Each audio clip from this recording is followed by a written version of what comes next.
شتر گفته که آدم کجی همه بینه، افسوس که مانند ما کجی خود نبینه.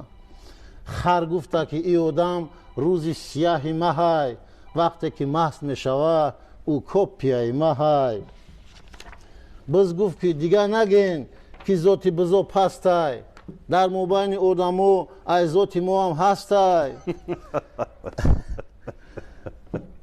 کرگس گردن جنبونده گفت چی جای بازارای، در بین آدمی ذات کرگس صفت بسیارای.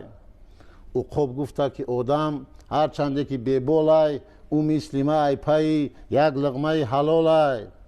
برآمد خوگی جنگل گفت هزار بار شکرانه، آدم در خوگیگری ای مدام میگذرانه.